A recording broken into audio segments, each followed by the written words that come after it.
Praise the Lord. परमेश्वर का धन्यवाद हो आज के सुंदर दिन के लिए कि परमेश्वर ने एक बार फिर हमको मौका प्रदान किया कि हम परमेश्वर के पवित्र वचन में चलेंगे। और हम देखें प्रभु यीशु मसीह का आज पुनरुत्थान हुआ था। आज के दिन प्रभु यीशु मसीह का पुनरुत्थान मसीही जीवन का आधार है। पुनरुत्थान एक ऐसी घटना है जो कि प्रभु यीशु मसीह को दुनिया के किसी भी महान अवतार से या अगुए से अधिक, सबसे अधिक महान बनाती है।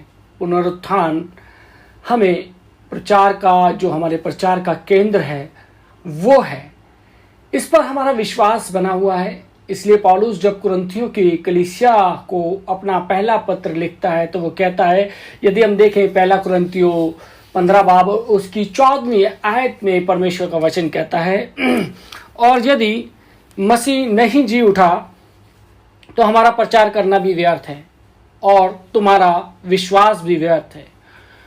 वास्तव में यदि प्रभु यीशु मसीह नहीं जी उठा तो मसीहत महज एक नाटक है, आधारहीन और बेबुनियाद बात है। यहाँ तक कि पौलुस कहता है कि हम परमेश्वर के झूठे गवाह ठहरे, परंतु परमेश्वर का धन्यवाद हो कि हमारा विश्वास खोखला नहीं है। इसी अध्याय के 20वें पद में पौलुस कहता है, यदि हम देखें पहला कुरिन्थियों 15 बाब और उसकी 20वीं आयत में यहाँ पर वचन कहता है, परंतु सचमुच मसीह मुर्दों में से जी उठा और जो सो गए हैं उनमें वह पहला फल हुआ है। प्रभु यीशु मसीह के पुनरुत्थान की प्रमुखता का अंदाजा हम इसी बात से लगाते हैं कि चारों सुसमाचारों में प्रमुखतम घटना का वर्णन है। बाइबल के पुराने नियम में प्रभु यीशु मसीह के पुनरुत्थान की भविष्यवाणियां की गई हैं। नए नियम में प्रेरितों के काम नामक पुस्तक में हम पाते हैं कि चेले प्रचार का केंद्र बिंदु प्रभु यीशु मसीह का पुनरुत्थान था। और प्रेरितों के काम के प्रारंभिक अध्याय में इस बात का वर्णन है कि प्रभु यीशु मसीह अपने जी उठने के बाद बहुत सारे लोगों को दिखाई दिया। उसने उनसे बातचीत की। उन लोगों ने पाया कि उसका सशरीर पुनरुत्थान हुआ है। यदि आप किसी बड़ी लाइब्रेरी में जाएं तो पाएंगे कि प्रभु यीशु मसीह के पुनरुत्थान का वर्णन इतिहासकार भी करते हैं।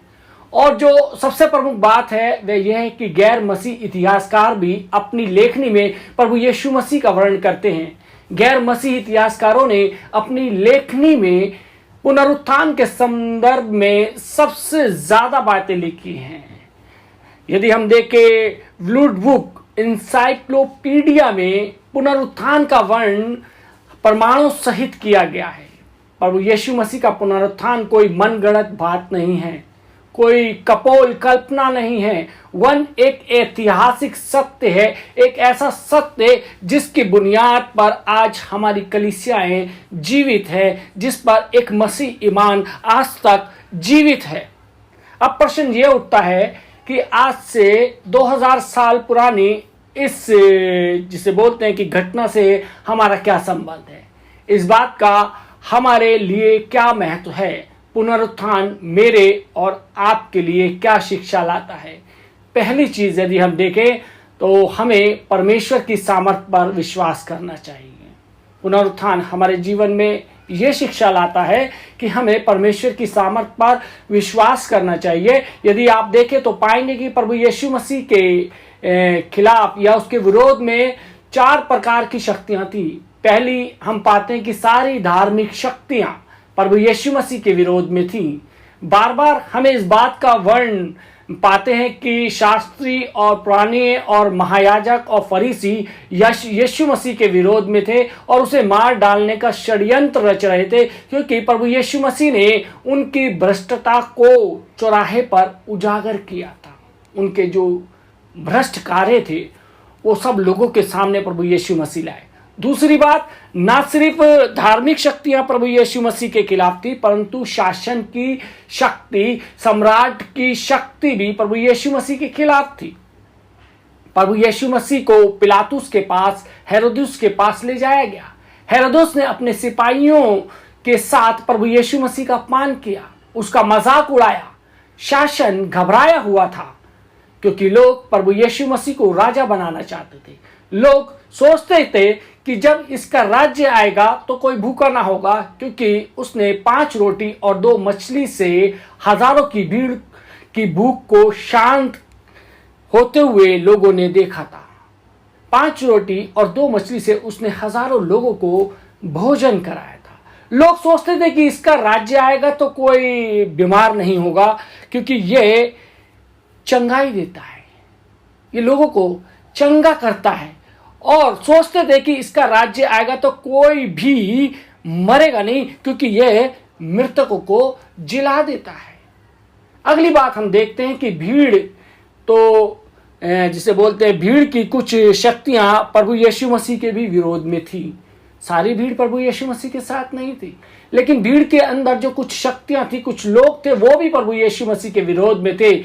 भीड़ के नारे, भीड़ की चिल्लाहट, भीड़ के प्रभाव न्यायाधीशों को अपना न्याय बदलने के लिए मजबूर कर देते हैं। हम पाते हैं कि अपनी सारी शक्तियों के साथ शैतान ने पूरी ताकत से प्रभु यीशु मसीह पर वार किया। संसारिक रूप से हम देखें तो हम पाते हैं कि इन शक्तियों ने मिलकर वही किया जो सबसे बुरा हो सकता था या जो सबसे बदतर हो सकता था। उन्होंने प्रभु यीशु मसीह को सूली पर चढ़ाकर मार डाला। परंतु फिर रविवार का दिन आता है और हम पाते हैं कि परमेश्वर की शक्तियों ने सारी शक्तियों को पराजित कर दिया, परास्त कर दिया। यहूदा का विश्वासघात व्यर्थ हो गया। महायाजक और शास्त्रियों का जो षड्यंत्र था वो व्यर्थ हो गया। यहां तक कि मृत्यु भी पराजित हो गई। परमेश्वर की शक्ति विजय हुई। प्रभु यीशु मसीह ने मृत्यु को पराजित कर दिया। इसलिए जब हम प्रभु यीशु मसीह के पुनरुत्थान पर विश्वास करते हैं तो हमारा विश्वास परमेश्वर की शक्ति पर, उसकी सामर्थ्य पर होना चाहिए। जब हम अपने जीवन में निराश होते हैं तो परमेश्वर हमको आशा देता है कि हम कभी निराश ना हो, कभी पराजित ना हो। धैर्य रखें, परमेश्वर पर हमारा अटल विश्वास बना रहे। संसार की कोई भी शक्ति परमेश्वर की शक्ति से महान नहीं हो सकती। जब परमेश्वर हमारे साथ है तो संसार की कोई भी शक्ति हमको पराजित नहीं कर सकती। हमारी विजय, जिसे कहते हैं कि स्थगित जरूर हो सकती है, विजय में थोड़ी देर जरूर हो सकती है, परंतु अंतिम विजय हमारी है, क्योंकि हम परमेश्वर के लोग हैं। हमें परमेश्वर की सामर्थ्य पर विश्वास करना चाहिए। ये बहुत जरूरी है कि हमें परमेश्वर की सामर्थ्य पर विश्वास करना चाहिए। ये पहली बात। और दूसरी बात है कि हमारा विश्वास परमेश्वर के वचन पर होना चाहिए। यीशु मसीह ने अपने जीवन काल में बार बार अपने पुनरुत्थान की भविष्यवाणियां की। नए नियम में कई ऐसे संदर्भ हैं जहां प्रभु यीशु मसीह ने अपनी मृत्यु और उसके बाद अपने पुनरुत्थान की जो थी वो चेलों को बताया था, उसके बारे में चेलों को बताया था।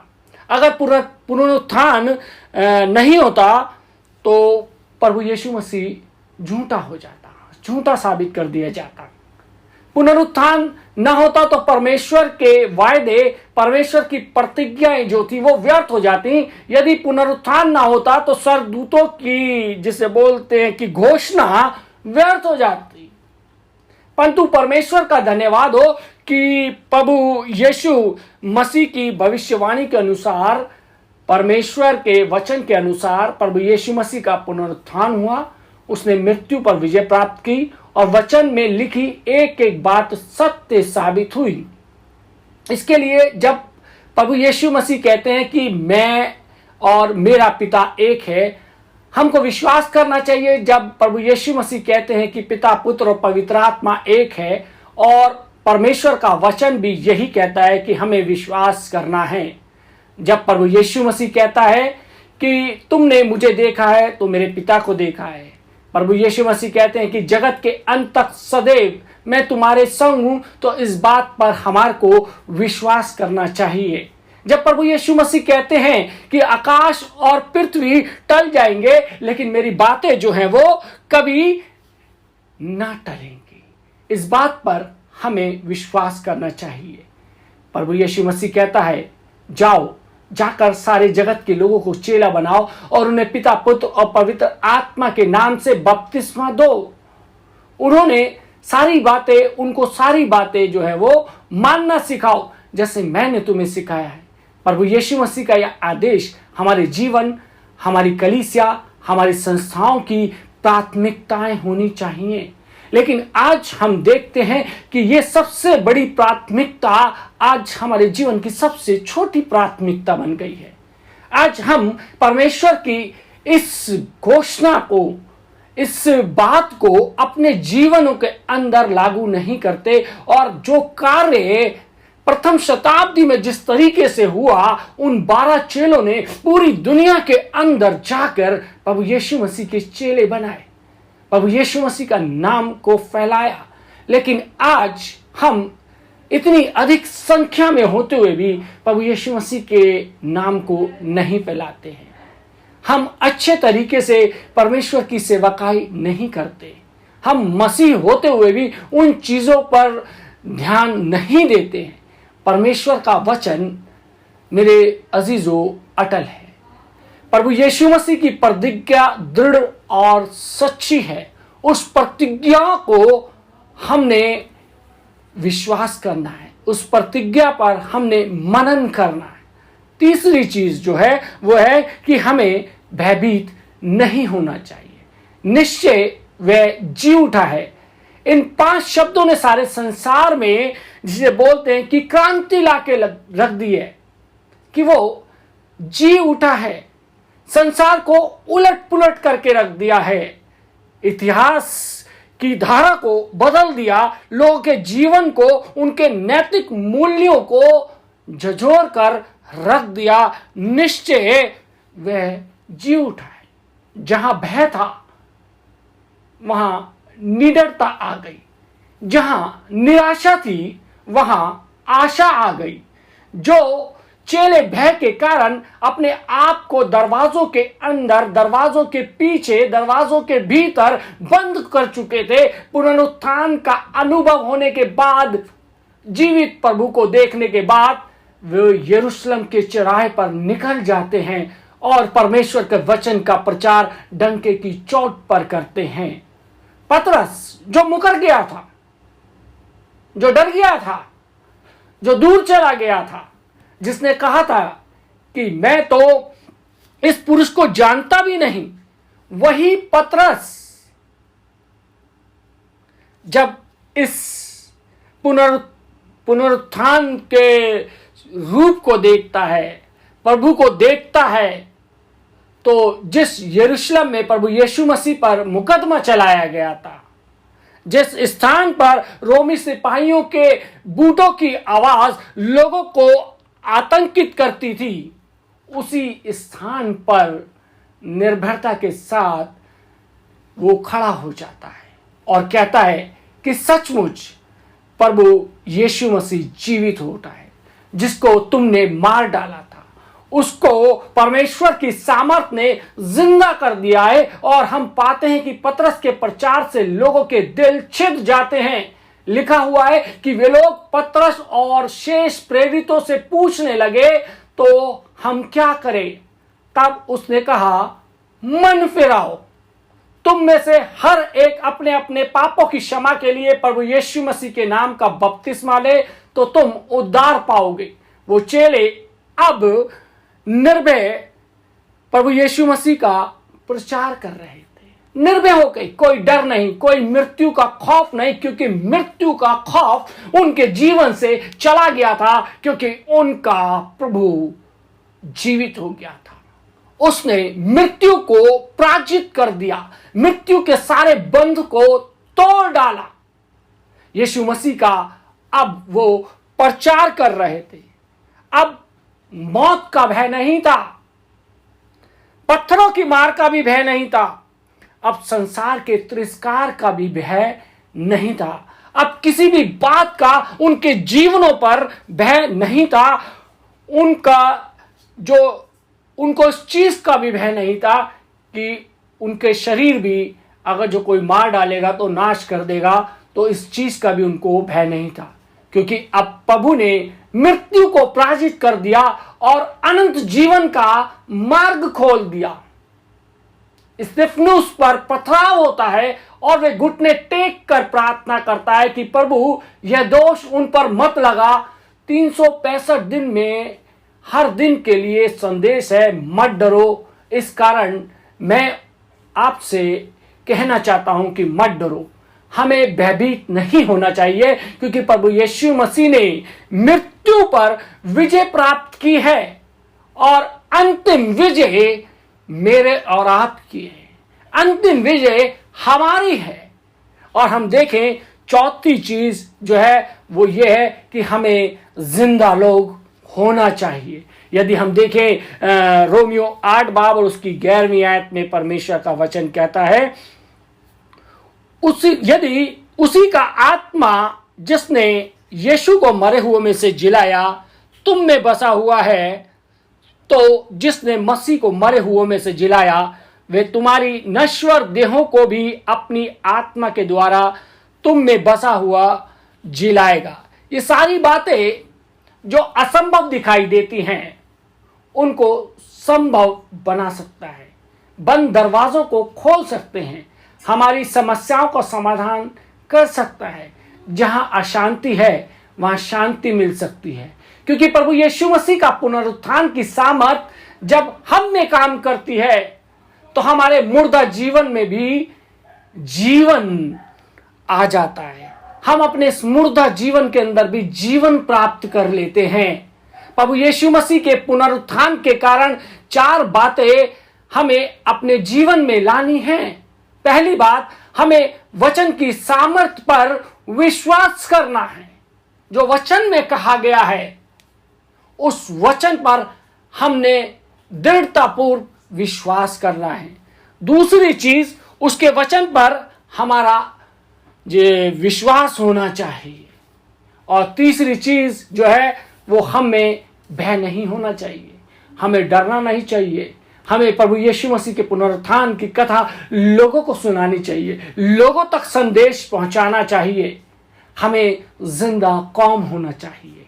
हमारी कलीसिया से, हमारे जीवनों से, हमारी जिंदगियों के द्वारा हमारे काम होने चाहिए।